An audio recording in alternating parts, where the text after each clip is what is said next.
शंकर जैन पर हमला हो सके। हिंदू पक्ष के वकील की हत्या की साजिश रची गई थी। मस्जिद में सर्वे के दौरान हत्या की साजिश हुई थी। संभल हिंसा मामले में एसआईटी ने कोर्ट में चार्जशीट दाखिल की। 3000 पन्नों की चार्जशीट में 79 आरोपियों के खिलाफ मामला दर्ज हुआ है। और जो सूत्र बता रहे हैं, जो पुलिस ने जानकारी दी है, हिंदू पक्ष के वकील की हत्या की साजिश रची गई थी। टीम सर्वे के लिए वहां पर पहुंचने वाली थी, ये पहले से ही पता था। और उस टीम में हिंदू पक्ष के वकील भी शामिल थे, जिनकी हत्या के लिए ये पूरी साजिश रची गई थी। जतिन हमारे साथ ग्राउंड लेवल पर जुड़ गए हैं, ग्राउंड जीरो से जुड़ गए हैं, उनका रुख कर लेते हैं। दिल्ली से हमारे साथ जुड़ गए हैं जतिन। चार्जशीट जो सामने आई है उसमें कई खुलासे हुए हैं। इसके अलावा एक नई थ्योरी यहां पर देखने को मिल रही है, जो अपने आप में एक बड़ी जानकारी है। आज बिल्कुल देखिए, संभल हिंसा मामले में 12 एफआईआर की गई थी, जिसमें से अभी 6 मामलों में चार्जशीट जो है वो दायर की गई। 3000 पन्नों की चार्जशीट है और उसमें किस तरीके से हिंसा हुई, सर्वे टीम, तमाम जानकारियां जो है वो उसके अंदर दर्ज कराई गई। लेकिन सबसे बड़ी जानकारी जो कि गुलाम की गिरफ्तारी के बाद सामने आई।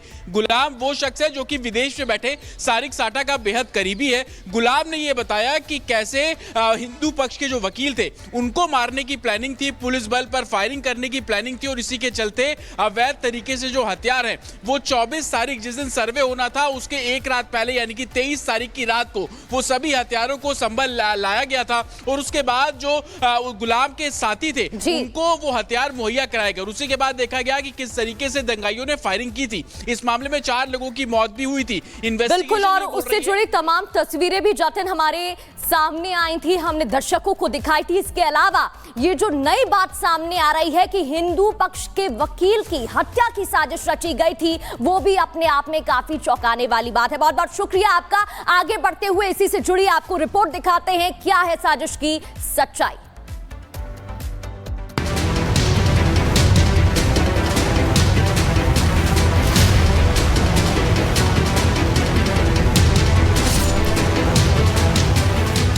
इसके द्वारा यह भी बताया गया कि जो 24 तारीख को जो हिंसा है उसमें एक कोई वकील है, उस व्यक्ति को खत्म करना है।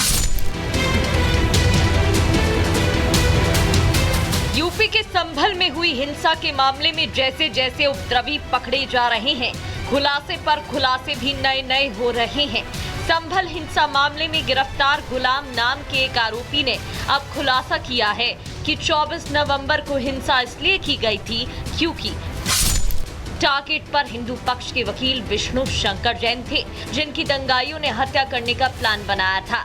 दंगाइयों का प्लान था कि घेरकर विष्णु शंकर जैन पर हमला किया जाए और गोली मारकर उनकी हत्या कर दी जाए।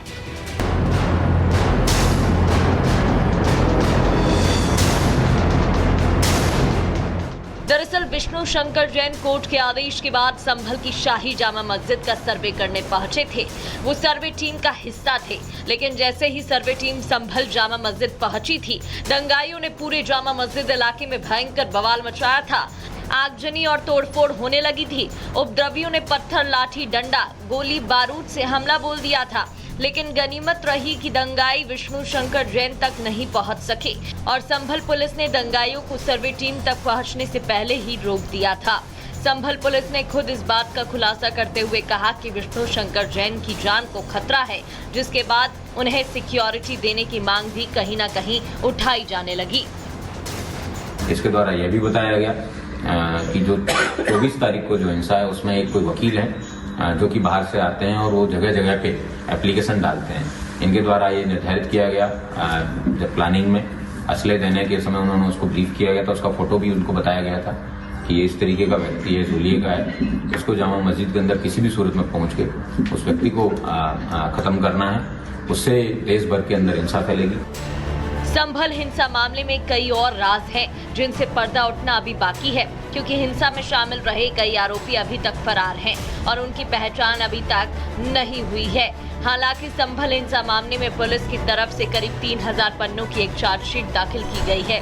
चार्जशीट में पुलिस ने पकड़े गए 79 आरोपियों के खिलाफ आगजनी, फायरिंग, तोड़फोड़ की धाराओं में मामला दर्ज किया है। इन 79 आरोपियों में 3 महिलाएं भी शामिल हैं, जिन्हें हिंसा करने के आरोप में पुलिस ने जेल भेज दिया है। Bureau report, Republic Bharat. और बात अपनी अगली बड़ी खबर की करेंगे। औरंगजेब की कब्र पर बुलडोजर चलाने की मांग उठाई गई है। जी हां, भारतीय जनता पार्टी के विधायक टी राजा ने फडणवीस से मांग कर डाली है, औरंगजेब की कब्र पर बुलडोजर चले। ये जमीन छत्रपति शिवाजी की है, औरंगजेब की नहीं है, टी राजा ने कहा है। अब वो समय आ गया है, महाराष्ट्र का ही नहीं भारत के हिंदू की डिमांड है, उस औरंगजेब की खबर पर बुलडोजर जल्द से जल्द चढ़ाए। औरंगजेब का नाम और निशान महाराष्ट्र की पवित्र धरती से मिटाए। आज भी उसकी खबर वहां पर बनी हुई है, उस गद्दार की खबर वहां पर बनी हुई है। आज भी औरंगजेब के नाम के कईयों बोर्ड यहां वहां पर मैं देखता हूं। जब संभाजीनगर एयरपोर्ट से मैं उतरता हूं तो वहां पर भी एक बड़ा नाम दिखता है, औरंगाबाद एयरपोर्ट में आपका स्वागत है। जब नाम बदला गया तो फिर भी ये नाम क्यों, मैं पूछना चाहता हूं।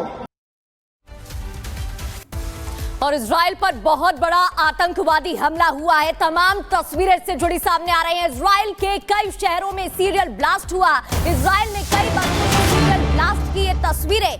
बहुत बड़ा आतंकवादी हमला हुआ और इसके पीछे एजेंसियों को शक है कि ईरान का हाथ हो सकता है और हर पहलू से जांच भी की जा रही है। लगातार इसी तरीके से ब्लास्ट की खबरें यहां से सामने आ रही हैं। इजराइल पर यह आतंकवादी हमला, शहरों में सीरियल ब्लास्ट की खबर, कई बसों में सीरियल ब्लास्ट हुआ जिसके बाद कई लोगों की जान गई और कई लोग घायल बताए जा रहे हैं। इसके बाद कई स्कूलों की छुट्टी घोषित कर दी गई है। रेलवे स्टेशन से लेकर एयरपोर्ट तक कई इलाकों को बंद कर दिया गया है।